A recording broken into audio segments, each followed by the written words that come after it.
Армысыздар ағайын, тікелей эфирде күн тәртібі хабары және оның жүргізушісі мен Еркін Байғабұлы.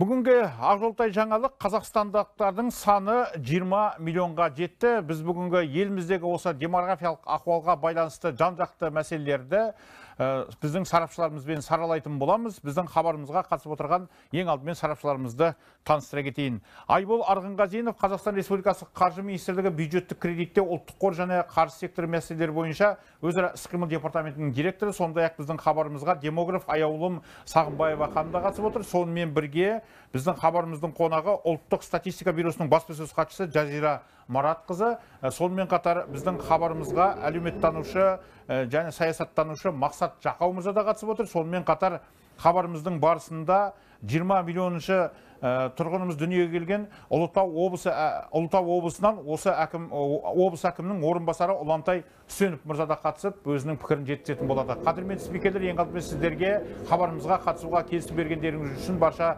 көрермендеріміздің атынан алғысымызды жеткіземіз. Қазір мен ең алғашқы сұрақты ұлттық статистика бюросының баспасөз хатшысы Жазира Маратқызына қояйын деп отырмын. Жазира, енді осы 20 миллионыншы тұрғынды анықтау барысы қалай жүргізілді? Ең алдымен осы Ақжолтай жаңалықпен бөліссеңіз. Сәлеметсіздер ме? Біз 14 қарашада біздің халқымыздың саны 20 миллионға жетті ресми түрде. Енді осындай айтулы оқиғалардың барлығымызды құттықтаймын. Әрине статистикада жалпы халықтың саны қалай есептеледі?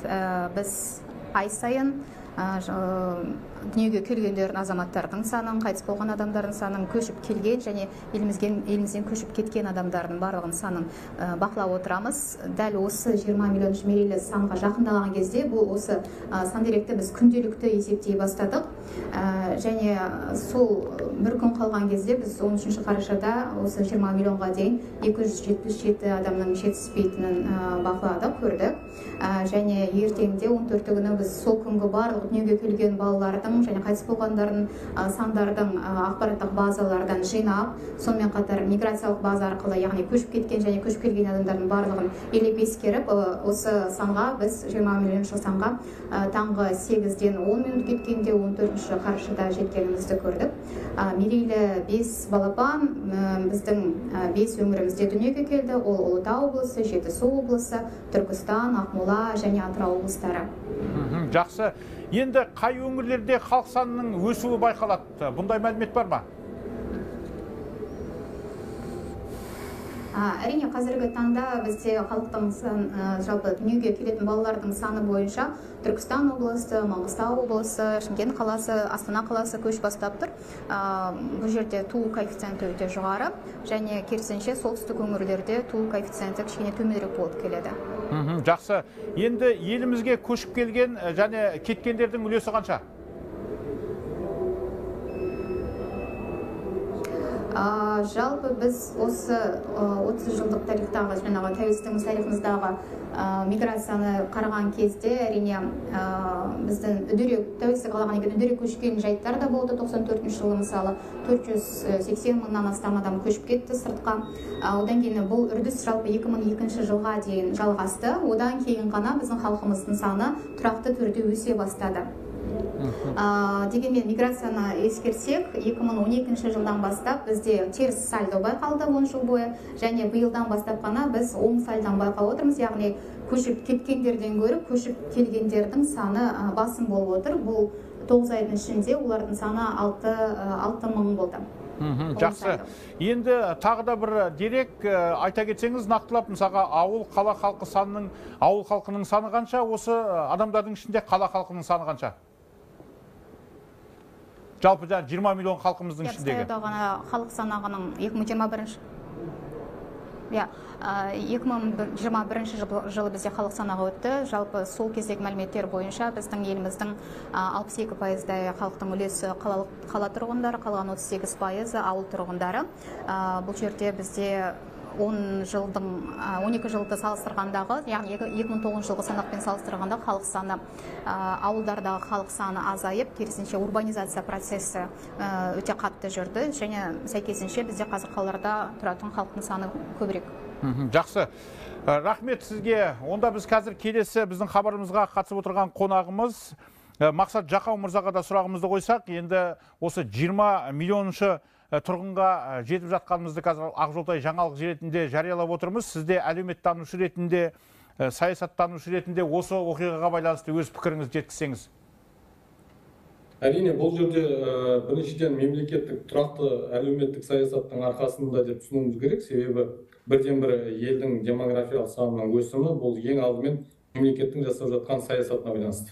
Яғни бізде соңғы 2-3 жылда байқалатыны мемлекетте экономикалық әлеуметтік саясаттың тұрақты қалыптасуы байқалып жатыр. Екіншіден, инвестицияның толассыз келуіне байланысты бізде көп жағдайда жұмыс орны мәселелері, баспана мәселелері осыдан 3-4 жылға салыстырған кезде анағұрлым жоғары деңгейде тұрақталып қалғандығын байқаймыз. Бұл дегеніміз бір ең алдымен халық санының өсіміне байланысты тікелей әсер ететін фактор ретінде қалыптастыруымыз керек. Екінші, демографиялық мәселеге қатысты бір қозғап кеткім тұр. Әлемдік деңгейде салыстырмалы айтқан кезде, мысалы, Біріккен Ұлттар ұйымының 217 мемлекеттің демографиялық саны өсімін салыстырған кезде Қазақстан 4-ші орынды иеленген екен. Бұл 217 мемлекеттің ішіндегі 4-ші орын деген, меніңше бұл үлкен көрсеткіш, себебі 3-ші орында Сингапур тұрған. Яғни бұл дегеніміз не? Бұл тиісті мемлекеттің ішіндегі ішкі тұрақтылықтың арқасы, және екінші әлеуметтік саясаттың тұрақты қалыптастырып келе жатқан мемлекет ретінде көрініс тапқан. Сондықтан қазіргі балалардың күн санап өсуі де бұл өте жақсы көрсеткіш. Өйткені 2009 жылғы санақпен салыстырғанда 20%-ға өсімнің өзі жаңа Біріккен Ұлттар ұйымының санымен есептегенде өте жоғары көрсеткіштегі мемлекеттің даму көрсеткіші ретінде салыстырмалы түрде айтылады екен. Сондықтан бізде қазір мемлекеттік саясаттың бірден бір белгісі ретінде жаңа ұлттық қордан балаларға деген арнайы заңның қабылдануы. Бұл енді шын мәнінде үлкен әлеуметтік саясатты қолға алған мемлекеттің әрекеті. Сондықтан балалардың ертең болашағына салған капитал қазірден бастап, бұл біріншіден былтырғы саяси реформалар бастаған кезде президенттің қыркүйектегі айтқан уәдесінің орындала бастағандығы. Үшіншіден, бұл әрі қарай мемлекеттік саясаттың ең бірінші құнды ол адам екендігі, адам капиталына мән беру керектігін. Сондықтан ертеңгі күнде ол қаржы далаға шашылмай тағыдай, қайта керісінше оның оқу ақысына немесе баспанасына жұмсалады деген адресті тұрғыда, мысалы, табиғи байлықтың тең жартысының табысын қазір халыққа бөліп беріп отыр. Бұның өзі, шын айтқанда, мемлекеттің қазіргі үлкен қарқынды даму жолында екендігін көрсетеді, және саяси реформаларында үлкен пайдасы екендігін осы заң арқылы қазір анықталып отыр. Жақсы, рахмет пікіріңізге. Қазір мен келесі сұрақты біздің хабарымызға қатысып отырған Ұлытау облысы әкімінің орынбасары Ұлантай Сөніп мырзаға қояйын деп отырмын. Енді жаңа 20 миллионыншы тұрғынымыздың бірі осы Ұлытау облысында дүниеге келген екен. Біз де сізді Ұлантай мырза осы қуанышты жаңалықпен құттықтаймыз. Және осы азамат, осы тұрғын қай жерде дүниеге келді, қазіргі денсаулық жағдайлары анасының өзінің қандай екен? Ұлантай мырза. Құрметті көрермендер, біз енді өз елімізді Қазақстан елін құттықтаймын. 20 миллионыншы азаматшамен біздің өзіміздің Жезқазған қаласында, Ұлытау облысының орталығында сол перзентханада дүниеге келді. Бүгінгі таңда 20 миллионыншы аты Томирис, әкесінің аты Сұңғат деген азамат. Сондықтан бүкіл денсаулығы бәрі бойдағыдай, шын айтқан кезде қазіргі таңда біз ол балаларды денсаулығын бәрін қарап отыр. Сондықтан бәрі жағдайы тұрақты.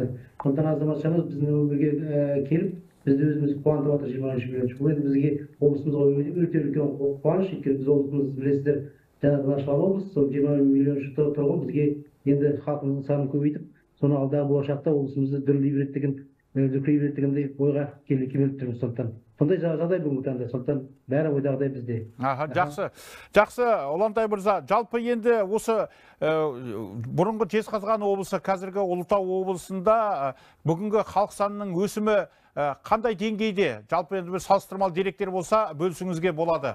Сіздердегі демографиялық ахуал қалай болып жатыр? Енді өздеріңіз білесіз, біз жаңа құрылғандықтан демографиялық жағдай бізге өте басты мәселе. Қазіргі таңда өзіміздің экономиканың басты драйвер дейміз ғой, бұл халықтың санының көбейгені. Сондықтан біз аймақтарда 5 елді мекен бар, соның 5 елді мекенде бүгінгі таңда осы халықтың саны қазір елді мекендерде көбейіп жатыр.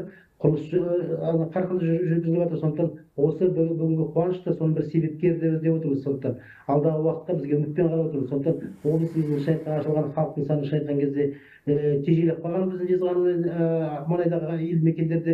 Сондықтан қазірден осы облыстың құрылғаны жаңа осы бір серпін болып тұр жаңағы біздің азаматшаның дүниеге келгендіктен. Қыз болса да бәрі бейбітшілік болады дейді ғой елді мекендерде. Халықтың саны көбейді. Сондықтан соған біз өзіміз жорып отырмыз бүгінгі таңда өзімізді томирисімізді. Сондықтан алдағы үмітіміз өте зор. Жақсы, енді бұл балалардың болашағын жасау үшін жергілікті әкімшіліктер де өздерінің үлестерін қосу керек. Және мемлекет тарапынан әрине ұлттық қор балаларға келешек деген сияқты бағдарламалар жүзеге асып жатыр. Бірақ жергілікті тұрғындар, жергілікті осы азаматтарға қолдау көрсету мақсатында жергілікті әкімшілік қандай іс-шараларды көмек ретінде қолға алып жатыр? Енді айта кетейін, біз биылғы жылы ең бастысы өзі қала облыс орталығы дейміз ғой, Жезқазған қаласында бүгінгі таңда бас жоспарымызды қайтадан жаңғыртып жатырмыз. Осыған байланысты жаңа жер телімдерін беріп жатырмыз. 44 гектар жерді жаңа тұрғын үйлерге салуға біз алдағы уақытта жоспарлап отырмыз. Сол елді таратуға, соған инфраструктура коммуникацияны тартып отырмыз. Айта кететін біріншіден ол жерлерге жылу, газ желілерін, су желілерін айта кететін, оған қоса облыстық көлемінен жаңағы республикалық бағдарламадан одан бөлек облыс әкімінің биылғы шешімімен оған қоса отбасы банкпен 500 миллион теңге жас отбасыларға біз жеңілдетілген несие беріп жатырмыз. Ол алдағы жылда біз оның көлемін көбейтпекшіміз, миллиард теңгеге шейін жеткізбекшіміз алдағы жылда. Сондықтан осындай бір септіктер арқасында біз алдағы уақытта құрылыс сапасын жаңағы азаматтарға беретін үйлердің де көлемін көбейтпекшіміз, жеңілдетілген несиелердің арқасында. Сондықтан осының бәрі алдағы уақытта көп құрылыстар серпін береді алдағы уақытта. Біз оған қоса қазірде 600 қала облыс орталығында 600 жер телімін жеке тұрғын үй салуға дайындап отырмыз алдағы уақытта. Соның осы септігі алдағы уақытта өз нәтижесін береді деп сенімдіміз бүгінгі таңда. Жақсы. Қадірменді Ұлантай мырза, сізге де рахмет айтамыз. Көп рахмет. Бізге тікелей байланысқа шығып, осы мәліметтермен бөліскеніңізге көрермендеріміздің атынан алғысымызды жеткіземіз. Қазір енді мен келесі сұрақты біздің хабарымызға қатысып отырған Қазақстан Республикасы еңбек және халықты әлеуметтік қорғау министрлігінің әлеуметтік көмек департаменті директорының орынбасары Ғалия Жабағина ханымға сұрақтарымды қояйын деп отырмын. Енді мемлекет тарапынан осы демографиялық мәселелерге байланысты тікелей әсер ететін ол мына көп балалы аналар, жалпы аналарға қамқорлық көрсету мәселесі. Осы бағытта қазір мемлекет тарапынан жүзеге асып жатқан бағдарламалардың негізгі нәтижелі жүзеге асып жатқан бағдарламаларға тоқталып өтсеңіз, алда қандай жоспарлар бар? Саламатсыздар ма? Енді ең біріншіден баршамызды халқымыздың саны 20 миллионға жетуімен баршаларымызды құттықтаймын. Осы бүгінгі күні дүниеге келген сәбилерге ең біріншіден денсаулық тілеймін. Ал енді ана мен бала, оларды қорғау, олардың денсаулығы мәселесі қорғау еліміздің ең басты назарында деп айтуға енді заңнамалық актілерде нормалар және қарастырылған барлық шаралардың барлығы осыған дәлелдеп деп айта аламыз. Бүгінгі күнде енді елімізде балалы отбасыларды қолдаудың кешенді моделі жасалды. Ол тек қана осы әлеуметтік төлемдерді қамтымайды, сонымен қатар жаңағы жұмыспен қамту, олар жаңағы балалы отбасылар, кішкентай бүлдіршін балалары бар жұмыскерлердің жаңағы еңбек қатынастарындағы құқықтарын қорғау, сонымен қатар салық жеңілдіктері көзделгені қабылданып жатыр. Бүгінгі күнде енді әлемде әртүрлі жағдайларды қарастырады. Енді ең бастысы назарын айта өтетін болсақ, ол бүгінгі күнде мемлекет тарапынан 7 түрлі әлеуметтік жәрдемақы мен әлеуметтік төлемдер қарастырылған. Бұған биылғы жылдың өзінде республикалық бюджет осы 10 айдың ішінде бізде 2 миллион 225 мың отбасы осы төлемдерді алып отыр. Жақсы, рахмет. Енді әлеуметтік Жақсы, сізбенен байланыс кішкене дұрыс болмай тұр екен. Жақсы, тағы да қазір хабарымыздың барысында байланыс жақсы жолға қойылатын болса, тағы да байланысқа шығатын боламыз. Қазір онда мен хабарымызда қатысып отырған тағы да бір қонағымыз, демограф Аяулым Сағымбаева ханымға сұрақтарымды қойсам деп отырмын. Аяулым ханым, жалпы осы біз осы 2 жылдың көлемінде бізде негізі санымыз 17 миллионның маңында болғандығын мәлімдеп келген едік. Осы міне 20 миллионға осы соңғы 2 жылдың ішінде қол жеткізіп отырмыз. Енді осы демографиялық өсімнің себептеріне сіз демограф ретінде бір талдау жасап кетсеңіз. Рахмет. Сәлематсыздар ма? Бірінші кезекте Қазақстанда болып жатқан осындай ұлы оқиғамен құттықтаймын баршамызды. Жаңағы алғашқы 1 миллион, 2 миллион деп біз санап жүрген кезімізде өте жақын болатын. 21 жылы біз 19 миллионшы біздің еліміздің тұрғыны дүниеге келді деп жар салған болатынбыз. Арада 2 жыл өтпей бізде міне тағы да қуанышты жағдай болып отыр. 20 миллион бала, 20 миллионшы баланы дүниеге әкелді деген жаңалық бүгін таңертеңнен бастап мемлекет басшысының бастауымен таралуда. Жаңағы сіз айтқан 17 миллион бұл бірнеше жылдар бұрын болған болатын. Яғни 19 миллион бізде 2021 жыл болатын болса, 20 миллион бұл 2023 жылдың аяғына қарай еншіленген болатын. Бұның бірінші факторы әрине туу деңгейінің жоғары болуы. Сайып келген кезде осы 3 жылда Қазақстан Республикасында 1,2 миллион астам бала дүниеге келген болатын. Сонымен қатар тағы да бұл мәселе эмиграция процесінің біраз тежелуі және де жаңағы ұлттық статистика бюросынан әріптесіміз айтып кеткендей, иммиграциялық процестердегі оңды нәтижелерге қол жеткізуіміздің есебінен болып отыр. Бірақ дегенмен де мына жерде алдындағы сарапшылармен бір келіспейтін жағдайым, қазіргі жағдайдағы туу деңгейі мемлекеттік қолдаудың арқасында болды деген. Бірінші кезекте әйелдің өзінің репродуктивті көзқарасын жүзеге асырылуы бұл жеке адамның шешімінен болып табылады. Және де Қазақстандағы мына жоғары деңгейдегі туудың болуы бұл әрбір қазақстандық әйелдің өте үлкен батылдығы деп мен қабылдаймын. Өйткені қандай қиын қыстау жағдайлар болмасын, экономикалық дағдарыс болмасын, әлеуметтік қиын жағдайларда болмасын, бізде жаңағы көп балалы аналарымыздың арқасында біз осындай межеге жетіп отырмыз. Өйткені осы дүниеге келген 5 нәрестенің арасында көбі жаңағы көп балалы отбасыға тағы да қосылған үлесі болып отыр. Сондықтан осы тараптан кез келген экономикалық стимулдар немесе инструменттердің қорытындысы бұл көші-қон кезінде бірден эффект бере алады. Және де 1-2 жылда бір жаңа пособие дейміз, жәрдемақыны енгізу арқылы бірден туу деңгейі жоғары көтеріліп кетпейді. Өйткені кез келген экономикалық стимулдар дәл туу деңгейіне келген кезде бұл ұзақ мерзімге қатысты жасалған дүние болып есептелінеді. Өйткені эффекті бірден бермейді. Өйткені бірінші кезекте бұл баланы дүниеге әкелуге шешім қабылдау керек, әрекет ету керек. Екінші кезекте оны 9 ай бойы құрсағында алып дүниеге әкелу керек болатын. Сондықтан бұл кездегі 20 миллионшы адам дүниеге келді деп әрине бөріктерімізді аспанға қарай ұшырып отырмыз. Дегенмен де бұл әр дүниеге келген бала бірінші кезекте жауапкершілік, ата-ананың жауапкершілігі, қоғамның жауапкершілігі, кейін мына мемлекеттің жауапкершілігі деп қабылдауымыз керек. Және де келген баланы біз иждивенности тоже сол деп қарамай, біз бірінші кезекте Қазақстанның болашағы, біздің болашақ адами капиталымыз деп қарастыруымыз керек. Әрине. Рахмет пікіріңізге. Енді мен тағы да нақтылай кететін сұрақ, жалпы осы қазір біздің еліміздегі халықтың орта саны қанша? Қазір біз өзімізді жас ұлтпыз деп айта аламыз ба? Иә, біз жас ұлттар қатарына жатамыз. Бүгінгі таңда біздің орташа жасымыз 32 жасқа келіп отыр. Әрине бұл өңірлік ерекшеліктері бар. Туу деңгейі жоғары өңірлерде, яғни жаңа әріптесіміз айтып кеткендей, оңтүстік өңірлерде, батыс Қазақстанның өңірлерінде бұл әлдеқайда жасырақ республикалық деңгейден, ал солтүстік Қазақстан облысы, шығыс Қазақстан, Павлодар, Қостанай, Қарағанды және Ақмола қалаларында, облыстарында және Алматы қаласында бұл жастың орташа жасы республикалық деңгейден жоғары болады.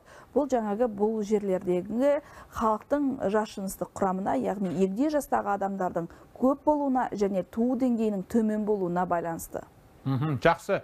Енді сізге қоятын тағы да сұрағымыз, демограф ретінде алдағы уақытта енді біз жас ұлт болатын болсақ, онда біздің әлі де осы алдағы болжамдар қандай, мысалға қай жылдары біз қандай көлемдерге жетуіміз мүмкін, тағы да санымыз қаншаға артуы мүмкін? Енді сіздер маман ретінде, демограф ретінде кезінде Мақаш Тәтібов ағаларымыз осы алдын ала бір болжамдарын жариялап сөйтіп отыратын атақты белгілі демограф ағамыз, әлеуметтанушы да болды, тарихшы да болды. Қазіргі таңда біз демографиялық болжамдардың проекцияларын еңбек министрлігінің центр еңбек ресурстары орталығының мәліметтеріне сүйенеміз, актуарлы түрлі есептер жасағанда, және де ең бастысы Біріккен Ұлттар ұйымының осы есептеулеріне сүйенетін болатын болсақ, біз 2100 жылы 30 миллион адамға дейін жетеміз деген болжамдары бар.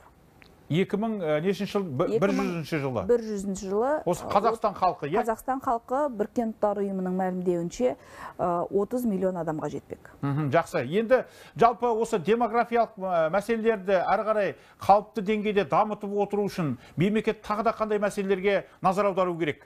Бірінші кезекте біз уәкілетті органды тағайындауымыз керек. Өйткені қазіргі таңдағы гендерлік және отбасылық саясат және оған қатысты мәдениет және ақпарат министрлігінің комитеттеріндегі қызметі бұл демографиялық мәселеге емес, негізінен отбасылық және гендерлік мәселелерге арналған.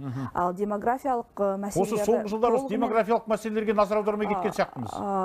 Демографиялық мәселелерге Қазақстанда негізі аса еш уақытта көңіл аударылған жоқ болатын. Негізгі мәселе көші-қон мәселесі болып қалған болатын. Және де ең бастысы бізде соңғы демографиялық саясат концепциясы өз жұмысын 2011 жылы тамамдаған болатын. Содан бері 12 жыл көлемінде бізде ешқандай арнайы осы демографиялық саясатқа қатысты құжат жоқ. Сондықтан осы мәселелерді және де ең маңыздысы біз демографиялық зерттеулер мәселесін қолға алуымыз керек. Өйткені жоғары білім және ғылым министрлігінің гранттарына анда-санда бір зерттеулер жүргізілгеннен басқа бізде ешқандай түбегейлі үнемі жүріп отыратын, қарастырылып отыратын зерттеулер жоқ және арнайы мамандырылған институт жоқ. Өйткені Европа елдерін алып қарайтын болсақ, ондағы бүкіл демографиялық дамудың мәселелерін арнайы зерттеу институттары қарастырылады. Және де ол кез келген мемлекетте, дамыған елдерде жіті ең жоғары маңыздылығы бар мәселелер қатарына жатқызылады. Жақсы, рахмет сіздің де пікіріңізге. Онда мен келесі біздің сұрақтарымызды қазір хабарымызға қатысып отырған Қазақстан Республикасы Қаржы Министрлігі бюджеттік кредиттеу ұлттық қор және қаржы секторы мәселелері бойынша өзара іс-қимыл департаментінің директоры Айбол Арғынғазинов мырзаға қояйын деп отырмын. Және біз атап өткендей, қазір енді ұлттық қор балаларға деген жоба бүгін соған қатысты Қазақстан Республикасының президенті заң жобасын бүгін бекітті. Енді осы жобаның негізгі мақсаты және енді осы жаңа жылдан бастап жүзеге асырылатын негізгі тетіктер туралы енді көрермендерімізге мәлімет бере кетсеңіз, өйткені енді бұл демографиялық мәселе біріншіден осы балаларға қолдау көрсетудің арқасында, жаңағы ата-аналарға да қолдау көрсетудің арқасында әрі қарай дамитындығы сөзсіз. Сондықтан да міне бүгінгі күнмен бірге бүгінгі 20 миллионыншы азаматымыз дүниеге келіп жатқанда осы ұлттық қор балаларға деген осы жобаның заң жүзінде бекітіліп жатқанында өте жақсы сәйкестік деп бағалаймыз. Сондықтан да осыған байланысты, осы жобаға байланысты мәліметтер берсеңіз. Сұрағыңызға рахмет. Шынымен де бүгін біздің халқымыздың тарихында ерекше маңызы бар оқиға орын алды. Біздің Қазақстан халқы 20 миллионға жетіп, халқымыздың саны көбейді. Біздің еліміздің қатары тағы да 5 жаңа азаматпен толықты. Бұл шынында да ұлт тарихында үлкен орын алатын айшықты оқиға. Енді осы таңғажайып оқиға орын алған кезде мемлекет басшысының балаларға ұлттық қордан төлем жасау мәселелері бойынша заңға қол қойып, оны қолданысқа енгізгенде үлкен тарихи мәні бар, символдық артықшылық шығар деп мен ойлаймын. Қазіргі таңда өздеріңіз білесіздер, мемлекеттің ұлттық байлығын өскелең ұрпақтың арасында теңдей бөлу, жас азаматтарға жеткізу, біздің Қазақстан Республикасының өскелең ұрпағы үлкен өмірге қадам басқан кезде олардың алғашқы капитал ретінде пайдалануына ұлттық қордың инвестициялық кірісінің тең жартысын бөліп беру жаңа жылдан бастап іске аса бастайды. Оған осы бүгін қабылданған заң басты себепкер болады. Қазіргі кезде заңға тәуелді бірнеше актілерді, ережелерді біз әзірледік. Жуық арада оның барлығы қабылданатын болады. Сонымен бірге барлық мәліметтер базасын тестілеуден өткізіп, балалардың нақты санын жылдың аяғына дейін нақтылайтын боламыз. Осы жұмыстың барлығы аяқталғаннан кейін жаңа жылдан бастап бұл жоба іске қосылады. 18 жасқа, яғни кәмелетке толған біздің азаматтар ол қаражатты пайдалану мүмкіндігіне ие болады. Ал кәмелет жасына жетпеген балалар осы қаражатты 18 жасқа дейін жинақтап, одан кейін пайдаланатын болады. Бұл жерде айта кететін ең басты артықшылық осы бағдарламаға қатысу үшін ең негізгі ол балада Қазақстанның азаматтығының болуы. Егер бала Қазақстанның азаматтығын сақтай отырып шет мемлекетке көшетін болса, бала осы бағдарламаға қатыса алады. Ал егер біздің елдің азаматтығынан шығып басқа мемлекеттің азаматтығын қабылдайтын болса, тиісінше оның осы бағдарламаға қатысу құқығы жоғалады. Бағдарламаға қатысу үшін қандай да бір құжат іздеудің, әуре сарсаңға салынудың қажеттілігі жоқ. Барлық мәліметтер базасы автоматтандырылған. Соның негізінде осы бағдарламаны іске асыратын уәкілетті оператор, бірыңғай жинақтаушы зейнетақы қоры барлық мәліметтер базасын салғастыра отырып, балалардың нақты тізімін қалыптастырады. Егер де қандай да бір жағдаймен есепшоттарда солар ашады ғой, иә? Есепшот автоматты түрде ашылады. 18 жасқа дейін бұл қаражаттың барлығы ұлттық қорда қалып, ұлттық қордың тиісті қаржылық құралдарына инвестицияланып отырады. Яғни бұл қаражатты көбейту бойынша жұмыс жүргізілетін болады. Ал 18 жасқа, яғни кәмелет жасына толған балалар бұл қаражатты екі нысаналы мақсат бойынша, бірінші тұрғын үй жағдайын жақсарту, екіншісі білім алу мақсатында пайдалана алады. Бұл жерде бір айта кететін жайт, жаңа мен айттым, ешқандай да банкке барып, болмаса халыққа қызмет көрсету орталығына жүгінудің қажеттілігі жоқ. Егер де қандай да бір жағдаймен бала тізімге ілікпеген болатын болса, мәселен, құжатты дер кезінде алып үлгермесе, немесе азаматтықты алып әлі рәсімделмеген болса, басқа да бір жағдайлар орын алатын болса, онда осы бірыңғай жинақтаушы зейнетақы қорына жүгінген кезде баланың құқығы автоматты түрде қалпына келтіріліп, ол бала осы тізімге қосылып, бағдарламаға қатысу мүмкіндігіне ие болады. Сондықтан да барлық процестердің барлығы автоматтандырылған. Ата-аналарға, жалпы қоғам өкілдеріне менің айтқым келетіні, бұл бағдарламадан біздің ешқандай азаматтарымыз шет қалмайды. Жақсы. Енді осы қорға түсіп отыратын қазір көпшілікті мазалайтын сұрақтың бірі осы. Енді сіздер енді бүгін заңға қол қойылғаннан кейін мүмкін болжаммен есептер жасаған шығарсыздар. Мысалға әр балаға жыл сайын жоба мен мысалға инвестициялық ұлттық қордың табысына байланысты бұл жинақталатын қаржы ғой. Сол жобамен қаншадан жинақталып отырады деген мөлшер бар. Қазіргі кезде біз балалардың нақты санын әлі есептеу жұмысын жалғастырып жатырмыз. Енді шамамен осы 2023 жылғы 1 қазандағы жағдай бойынша Қазақстандағы кәмелет жасына толмаған балалардың саны 7 миллион 20 мың бала. Бірақ жылдың аяғына дейін бұл сандар нақтыланатын болады. Енді өзіңіз білесіз, бізде есептеу арифметикасы, қарапайым арифметика, осы ұлттық қордың 18 жылда кірістілігінің орташа мәнін кәмелет жасына толмаған барлық балалардың санына теңдей бөлетін боламыз. Қазіргі кезде енді біз мәліметтер базасын жаңарту кезінде балалардың саны бойынша әлде жұмысты толықтырып жатырмыз. Жылдың аяғында балалардың нақты саны бізге мәлім болған кезде, өйткені өзіңіз білесіз, жылдың аяғына дейін әлі өмірге келетін балалар бар. Осы факторлардың барлығын ескере отырып, жылдың аяғында бізде нақты мәліметтер болған кезде, бағдарлама іске қосылған кезде біз бұл цифрларды жария ететін боламыз. Жақсы, енді мысалға ата-аналардың барлығы ертең жаңа жылдан бастап 24 жылдан бастап енді осы қаржы жинақталып жатыр ма, қанша түсті екен деп мысалға қызығушылық танытатын белгілі. Соны мысалға бір арнайы қосымшалар бола ма, тікелей онлайн бақылайтын мүмкіндіктер бар ма? Мысалға сол ұлттық қордан балаларына түсіп жатқан қаражатты қадағалап бақылап отыру мүмкіндіктері қандай? Әрине, бұл жерде екі негізгі мүмкіндік болады. Біріншіден, баланың жеке сәйкестендіру номері бойынша электронды үкімет порталынан бұл ақпаратты қарап отыруға болады. Сондай-ақ бағдарламаны іске асыратын уәкілетті оператор бірыңғай жинақтаушы зейнетақы қорының сайтынан да, оның қосымшасынан да осы мәліметтермен танысып отырады. Содан кейін бұл жерде жылдың басында түскен сома қанша болды, оған қандай инвестициялық кіріс қосылды, осы сандардың барлығын ата-ана нақты уақыт режимінде бақылап көріп отырады. Бұл әрине бір жағынан қоғам тарапынан бақылауды күшейтеді, екінші жағынан бұл ақпараттың ашықтығына да ықпал ететін болады. Жақсы, енді тағы да осы ұлттық қор балаларға жобасымен сабақтас келешек деген бағдарламада қазір жүзеге асырылатын белгілі болып отыр. Қазір мемлекет ол бағдарламаға да назар аударып, қазір парламентке заң жобасы ретінде түсті. Жалпы осы жобаға да байланысты айта кетсеңіз, қандай мәліметтеріңіз бар? Расында да келешек жобасы мемлекет басшысының тапсырмасына сәйкес іске қосылады. Бұл жобаны іске асырушы біздің ғылым және жоғары білім министрлігі. Біздің білуімізше бұл жобада да ата-аналар бала туған сәттен бастап ол кәмелет жасына жеткенше өздері қаражат жинай алады, балаларын оқыту мақсатына ол қаражатты пайдаланады. Бұл жерде мына біздің айтып отырған ұлттық қордан балаларға төлем жасау бойынша жобамыздың аясында осы келешек жобасымен қаражатты біріктіру мүмкіндігі болады.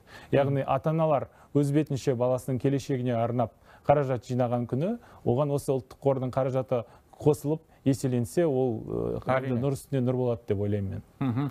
Жақсы, көп-көп рахмет. Онда қадірменді спикерлер біздің хабарымызға қатысып, осы тақырыпқа байланысты өздеріңіздің пікірлеріңізді жеткізгендеріңіз үшін сіздерге барша көрермендеріміздің атынан тағы да алғысымызды жеткіземіз. Енді бұл шынымен де бүгін қазақстандықтар үшін өте жақсы жаңалық. 20 миллионыншы азамат өмірге келді. Бұл енді халықтың саны, ол елдің экономикасына да, әлеуетіне де тікелей әсер ететін фактор. Сондықтан да алдағы уақытта да жаңа біздің спикеріміз айтты ғой, 2100 жылда біздің санымыз 30 миллионға дейін жетеді деген болжам бар екен. Енді осы болжамдар жүзеге ассын деп тілейміз, және оған әр азамат, еліміздің осы отансүйгіш азаматтары, елдің әлеуетін ойлаған азаматтар, әсіресе жас азаматтар оған өздерінің үлесін қосады деген ойдамыз. Осымен қадірменді ағайын, біз бүгінгі хабарымызды аяқтаймыз. Тікелей эфирде тізгіндеген Еркін Байғабұлы әрдайым ойымызды ашық және еркін айта білейік. Сау болыңыздар.